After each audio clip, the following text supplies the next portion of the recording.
পরের বছর অনেক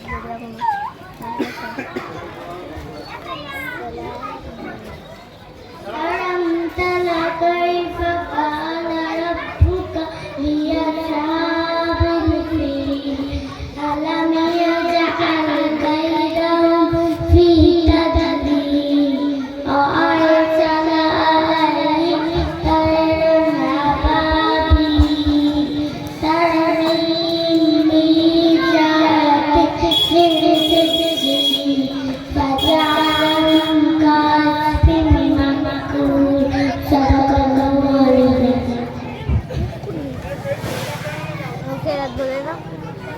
আলহামদুলিল্লাহ, আমাদের সাংস্কৃতিক প্রতিযোগিতা অনুষ্ঠান এখানেই সমাপ্ত হয়েছে।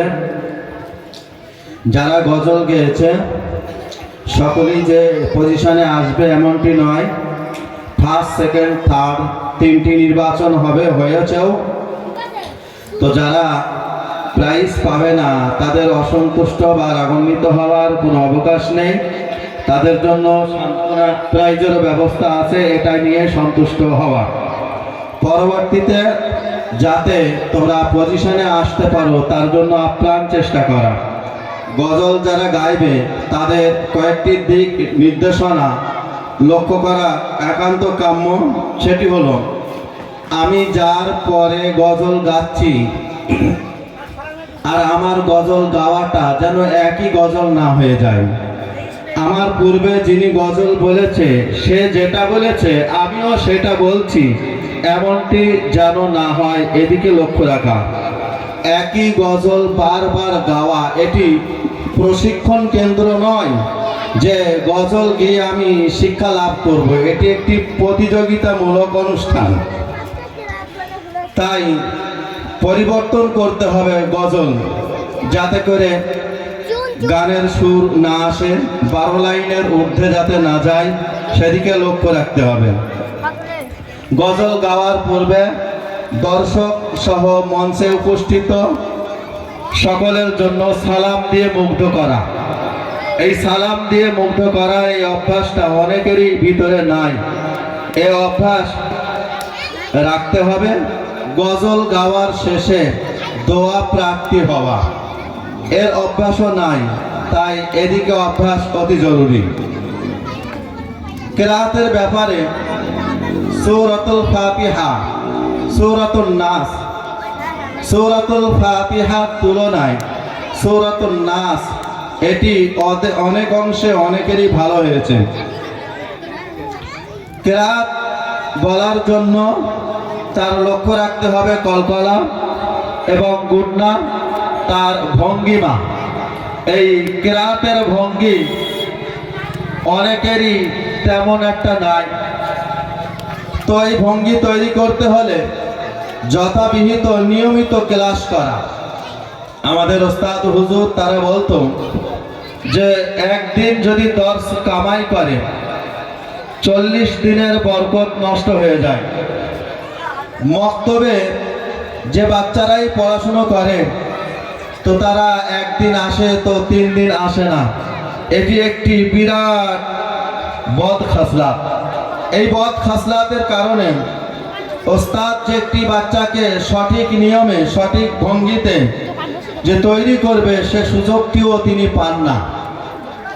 তাই আমরা গার্জিয়ান যারা আছি, আমাদের বাচ্চা যারা মক্তবে পড়াশুনো করে প্রতিদিন দৈনন্দিন যাতে মক্তবে যায় নিয়মিতভাবে, সেদিকে আমাদের লক্ষ্য রাখা একান্ত জরুরি। সঠিক নিয়মতান্ত্রিক যদি সে ক্লাস না করে, এই সমস্ত কেরাত বলার ভঙ্গি তার তৈরি হবে না। এর জন্য সে নিজে যেমন প্রস্তুতি গ্রহণ করবে, গার্জিয়ানরা তার প্রতি সতর্ক বার্তা দেবে, ওস্তাদ তার উপরে যতটুকু তার দর্শ দেবে তাতেই মহান আল্লাহ পাকের করুণায় সে তৈরি হবে। তো এই পর্যন্ত বলেই সমাপ্ত। আল্লাহ তাবারক ওয়া তাআলা প্রত্যেক প্রতিযোগী বাচ্চাদেরকে আরো সুমধুর কণ্ঠে গাওয়া এবং তেলাওয়াত করার তৌফিক দান করেন। আমিন সুম্মা আমিন।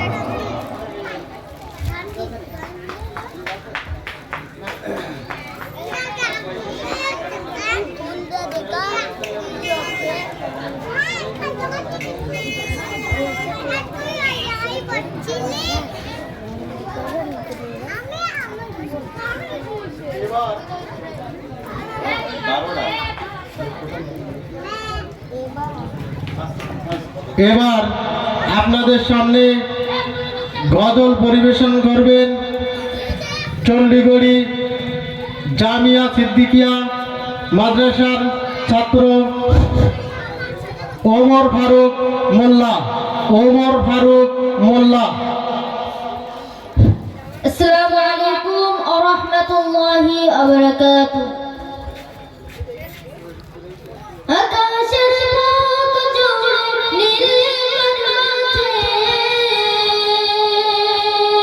ফকির আপন রংধনুর সাজে। আকাশের বুক জুড়ে নীল মাঝে ফকির আপন রংধনুর সাজে।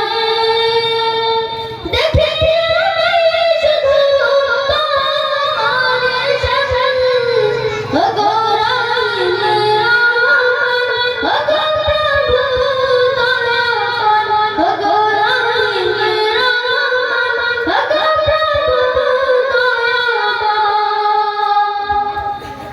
শেষের ভেজা ফুলটা দুপুর অথই সাগরের ঢেউ।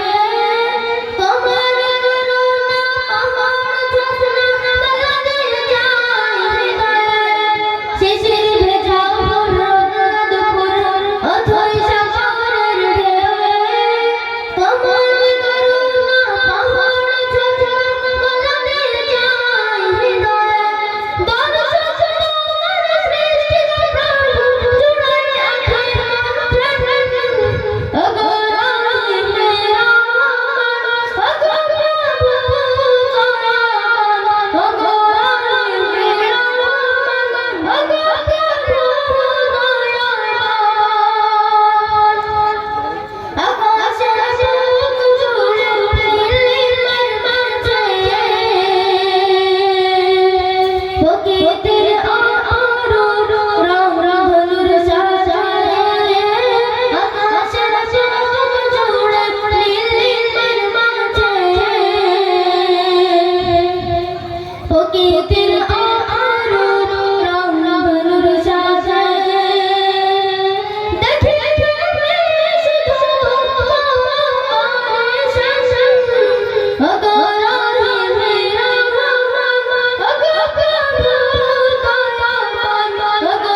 মাশাআল্লাহ মাশাআল্লাহ।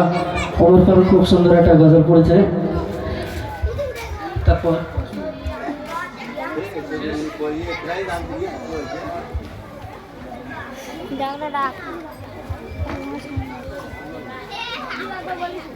কেরাতের ক বিভাগ সূরাতুল ফাতিহা। এ তেলাওয়াতকারী মোট 12 জন। তার ভিতরে ফার্স্ট সেকেন্ড থার্ড নির্বাচন হয়েছে। যিনি ফার্স্ট হয়েছে তার নাম হলো ইশরাত জাহান। যিনি সেকেন্ড হয়েছে তার নাম হলো সিদ্দিকা খাতুন। যিনি থার্ড হয়েছে তার নাম হলো রাবিয়া খাতুন। সূরাতুন নাস খ বিভাগ। এটি পাঠকারী সংখ্যা হলো 11 জন। যিনি ফার্স্ট হয়েছে নাজমুস শাহাদাত। সেকেন্ড ঈশানুর মণ্ডল, থার্ড ইব্রাস। গজল বিভাগ, গজলের ক বিভাগ। এই গায়ক যারা, গায়কের সংখ্যা হলো 11 জন। এর ভিতরে ফার্স্ট হয়েছে তামান্না সুলতানা, সেকেন্ড হয়েছে জাহির মণ্ডল, থার্ড হয়েছে জোনাইদ মণ্ডল। গজল খ বিভাগ, গায়ক 10 জন। ফার্স্ট হয়েছে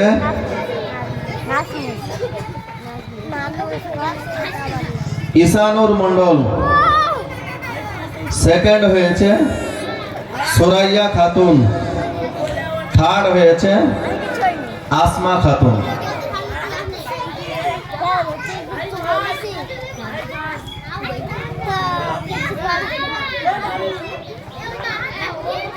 যারা পজিশনে আসতে পারেনি তাদের জন্য অবশ্যই সান্ত্বনা প্রাইজের ব্যবস্থা আছে, সেটি নিয়ে সন্তুষ্ট থাকা।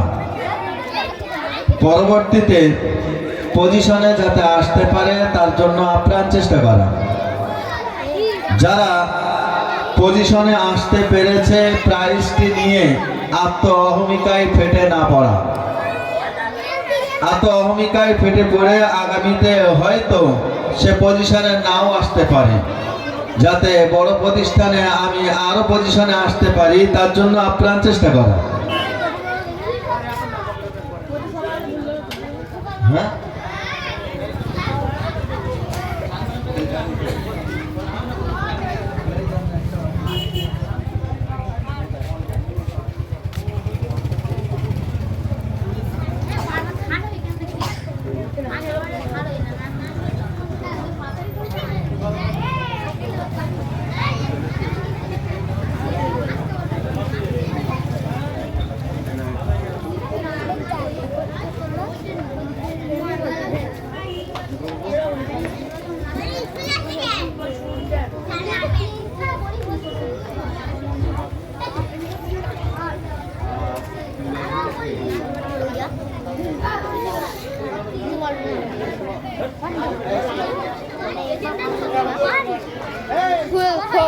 আর